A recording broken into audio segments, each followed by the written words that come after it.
connect with these people that like live lives that I don't, you know what I mean? But kind of like we're living it together. And I feel like that's what made it easy, because I could just tap into like something that I've learned through the experiences I've got skating and knowing these people. So I agree. Yeah, so I felt like it was pretty easy talking to them. It didn't feel like I was talking to the character Caleb. It just felt like I was talking to my best friend Elijah. You know what I mean?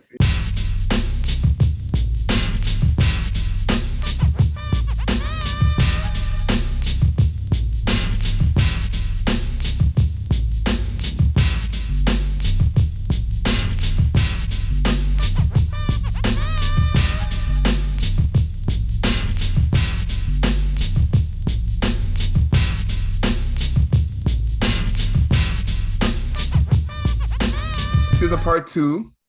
We are here with the creator and the cast of Caleb. We were talking about some of these legendary lines from this film. I want to continue going on some of the legendary scenes, because here's what I really think.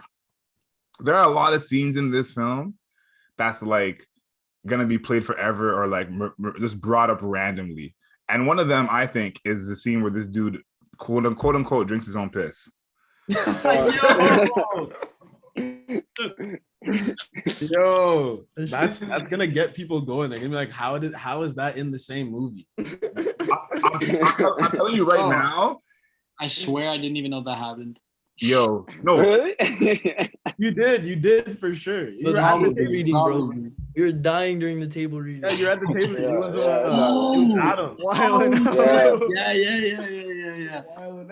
Yo, that scene probably catches me the most off guard, especially because the second time I watched it, it caught me off guard, even though I knew that it happened already. Yeah. Like they're at the bus stop and I'm like, what's going on here? As if I hadn't seen it already. Marcus, you got to tell me about that scene, putting that in there, because it's absolutely like comical. Like whoever that dude is, like give him an Oscar, give him something. That scene is just comical. It's funny because he's not weird. So we were like, yo, he's so like. When I watched it back, I was like, yo, how is he so weird? He was being mad. And I guess that was like his job, but like, bro, like when he first like came in the bus stop and he like looked at him and smiled for like a little bit, he was just like, like bug eyes and everything, like. Yeah, he was like staring at him. He's like, hey, buddy. I was like, what the hell? Like that was kind of crazy. But no, when I was writing the movie, I just like, the whole point of the movie was just to capture, like, everybody knows what it's like to grow up in LA and New York and like Chicago, but nobody really knows what it's like to grow up in like Mississauga or like Ontario. And one thing that happens in Mississauga always is you go to the bus stop and there's a random bean or like a random man just like starts talking to you. You're by yourself. It's happening to they're too friendly. They're talking to you like they're like, yeah, my girl broke up with me. You're like, yo, I'm just trying to get on the bus to go to square one. Trying to go skate. And then they get on the bus and then they sit down next to you. They keep going. You're just like, yo. And that was accurate. Like, and like in the intro when you guys see it, like you have all these scenes of like the streets and whatever in Saga, like, you know, setting the scene. And it's like, I definitely see a lot of like people from that area like loving this movie. Like I feel like there's no way, like if you really rap, like there's no way you can't love the movie for like how you show the city, because it seems like so authentic. Like, you know what I'm saying? I'm an East End man, you know, I'm not in Saga like that, but yeah. I literally was like, I've been to Saga in years, but I've been to Saga today because I watched I watched the film. Like you said that was like something you meant to do, but what was like, is there anything that in particular that you wanted to make sure you showed that was like Saga? Like obviously this was one of them, but what else did you want to show that was like, this is Saga, like this is an example? I think everything about the area that takes place, because it's not Saga, it's just like, if you know, you know, it's its own meaning. Yeah. And going forward, like, you know, we're planning, like me and the production team, we're planning to, you know, do more things in that world where characters reprise their roles, but it's like a different person now. Like, you know what I mean? Like for all we know, like it could be like the like Anthony movie, like Gebski, like his movie, and then like all of a sudden he has to go buy weed, and then like Gio pulls up on him, and then it's like like, you know what I mean? Like stuff like that. But we all wanted it to take place in this world, and I think the most Mississauga thing about it was probably the intro. after that, it was more just the way people interact around here is a little bit different than other places in the world. In Toronto in general, like East End, West End, like wherever you're from, like downtown, so like anywhere, like you usually get the same experiences. Like you would be bumping music in your car and like somebody pulls up, there's like, you're just like, hey, you know what I mean? Like, or you do be like, going to get pizza with friends and like, that's what you do. You walk there. You don't drive there. Like, that's not something you do. You walk there and you walk home and it's a long walk and you talk about things on that walk. And also like, to me, I don't know if it was like a period piece because I'm an adult now and I don't know how often those things happen. So sometimes like a kid could watch this and be like, oh, like they can't relate to it because they don't really do that anymore. Like kids are like 16 with cars, like most of them, you know what I mean? And like, I just wanted to be like me growing up and these guys growing up, like they remember like you had to walk everywhere you went. Taking the bus. You're walking or 375. Yeah, 375. You're walking at 375. And most likely, you're walking. Like even the like Shoelace Express is what we used to call it. So this is like, yeah, like just the walking around. I really wanted to capture that. I think that's the most like Ontario Mississauga thing. Like even after the interview, like he takes an Uber to go see his cousin, but they walk around. Like so I kept it like modern. Like he has to get an Uber. Like keep it modern. But then like at the same time, like what do you do when you're from here? You walk. Like that's what you do. You just walk everywhere. Like you got to go to the store. You walk. You got to go check a girl. You walk, like, you know what I mean? Like, or you bike. And like more times, like I was biking far when I was young, back in the day. Nah, it was authentic because like even the scene where him and his cousin are walking around after, it's like they're just walking because that's what you do, It was they could have that talk wherever, but they're just walking because that's what you do. So that's what you do. Yeah, it makes sense. This one is for Niko. If there was a way that you could kind of describe your character to someone who is just unfamiliar with this film completely, doesn't know the story, tell the story of this film through the eyes of your character. Well, at least the way I see my character is he's kind of like the best friend that's kind of backsided a little bit. Like he's two-faced. He's like, he could be like your friend or he could be like your worst enemy in a way.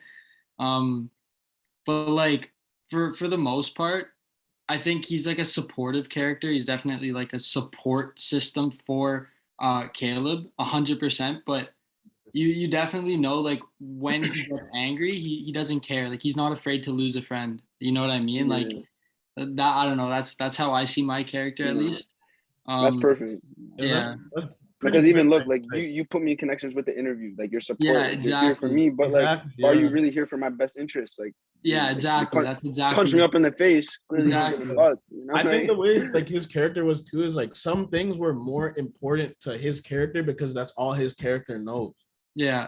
So when he would see somebody like Elijah, Caleb, his best friend, straying away from like all he knows, it's frustrating because it's like he's trying to help him, but at the same time, it's like Elijah's trying to help or Caleb's trying to help himself by being himself, but it's hard because there's so many expectations. It's like my character had kind of like blinders on and he only saw his way, and it's kind of like not what you get this like you see Elijah, Caleb's perspective throughout the whole movie, but this character sees his own perspective. You know what I mean? He doesn't know what's going on with Elijah. He doesn't know what he wants. He's just saying like he is trying to have Elijah's best interests, but he doesn't know the full story, basically. Yeah, he's decided for himself what he thinks Elijah's best. Yeah, exactly. I like that a lot. My favorite thing about y'all as a crew is that the way you kind of, encouraged Elijah, quote unquote, or talked about the future wasn't like a corny way. Like a lot of times in movies where it's like, it'll be all normal. All of a sudden it's like, yeah, bro, stay in school. And you're like, so it's like, I like that I felt authentic when Anthony's character was like, yeah, like, you got to think about the future, or bro, you're not interested in this. Like it seemed more like a real group of friends, Yeah. I think a part of that reason is like growing up skating with these guys too. Like everybody kind of comes from a different like lifestyle, like a different background, and being able to connect with these people that like live lives that I don't, you know what I mean? But kind of like we're living it together. And I feel like that's what made it easy, because I could just tap into like something that I've learned through the experiences I've got skating and knowing these people. So I agree. yeah, so I felt like it was pretty easy talking to them. It didn't feel like I was talking to the character Caleb. It just felt like I was talking to my best friend Elijah. You know what I I mean? agree. And Yeah. one thing I'll say too about like the whole entire movie in its entirety, like the whole theme of the movie is like not knowing where to fit in, but once you do find that, nobody's judging you because everybody comes in from different walks of life.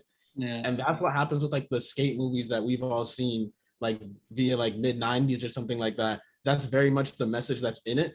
But I didn't want people to think, because we all skate. So I didn't want people, I wanted like as real skaters and like even like the production team, like all of us skate.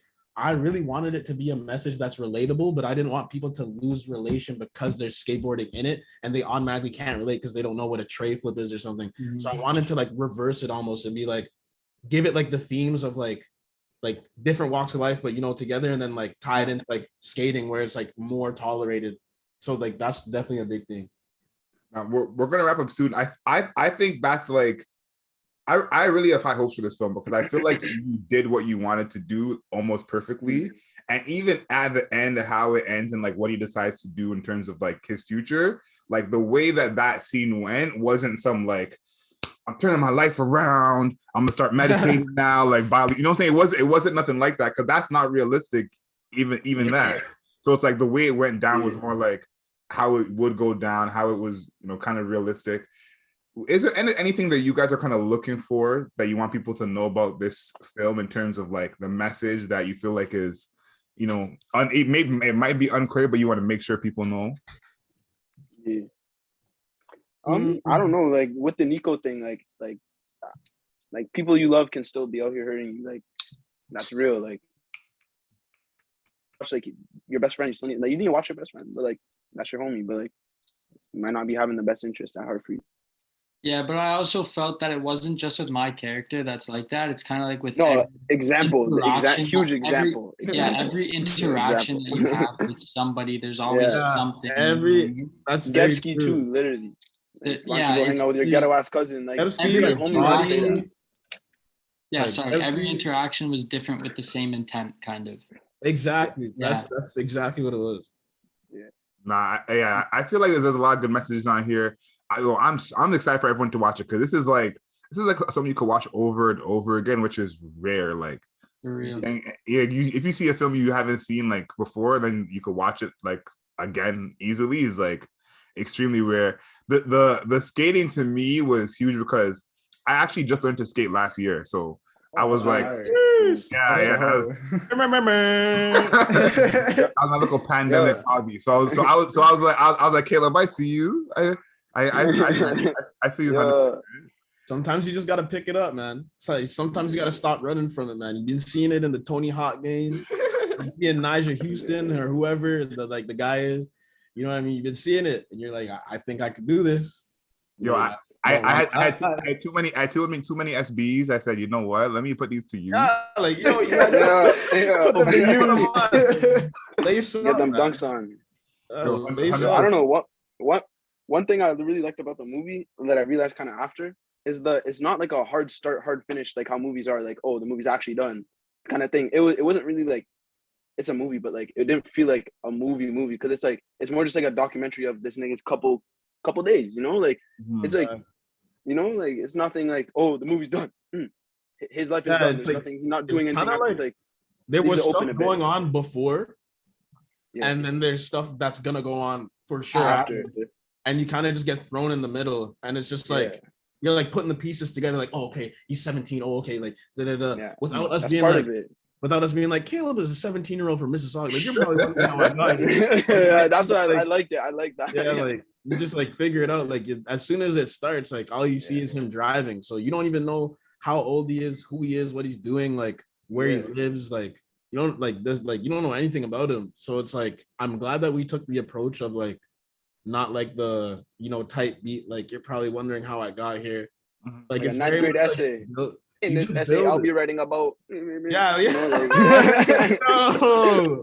It wasn't like that. It was a full proper like. I never want to experience those days again. I'm telling you. Lost too many marks like that. I was doing that for time. In this I'll be talking about. Yeah. No, we're not going back to those days. That's funny. Like, That's no, Nah. no way. Thank all y'all for joining the show today. This has been an amazing episode of the pod. Thank you for having me. I'm excited for everyone to actually get to watch this. I feel grateful that I got to see this first before some of y'all, so I'm grateful that I got You got the little sneak peek. No, 100%. Because there's some lines in here that I'm like, I know me and my brothers, if they'd seen it, we'd just be saying this in the crib. You know what I'm saying? Like the part where it's like it's actually a trick, not a stunt. I'm like, yep. I'm like, yep, 100%. So now I'm excited for everyone to see it, and like all these little bars and all these shots that Caleb gets.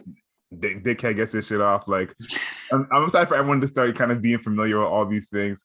Last but not least, Marcus, let everyone know where they should go to support you. If they wanted to either share the film or see the film when it does come out, where should people be directed to for that information? Well, by the time this comes out, the tickets will be up on sale. The tickets go up on sale on Monday. So just hit the website, www.uncmmn.ca, or just hit my Instagram at Marcus Letts, or any of these guys. Like they're gonna be posting about it. I got Instagram. Yeah, we're all gonna be posting about that. Yeah. Okay, so yeah, I'm posting about it too. We got the skate montage coming out. Yo, that's gonna be fire.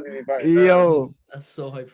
Oh, that's to add on to what Marcus said, for Monday for the tickets going out, y'all better mark down your calendars too, because y'all definitely gonna need that. Bro, it's gonna sell out within the first 30 minutes. Yeah, I'm calling it. I'm calling it right here, and this is gonna be pretty sick. Out here forever. And what I'm putting into the universe is gonna come true. Imagine it sells out the first 30 minutes, and there's no point in doing that whole rollout like at all. Like the one, like I have all the stuff in my trunk for the rollout. I'm like, no, literally.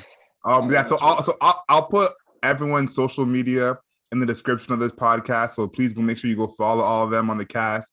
Anything you see in this film, do not hold it against them. It was just acting, of course. Listen. No, but for real though, yeah. Yeah, no, for real. Like, it's acting. Like, I needed to say that. Yeah, because even the Mr. Barnes, like, you know what I mean? Like, you don't want to hold on. Like, he was just acting, like, for real. Like, he was just acting. You know what I'm saying? Yeah, no, it's 2022. If you don't tell people, they'll hold it against them. You don't want to get canceled about this. You know what I'm saying? So don't cancel us. Don't cancel us, please. Please. I swear, no, there's good intentions. I swear. Good intentions. Thank y'all for joining us, and until next time, know yourself and know your worth. Yes, sir. Yeah.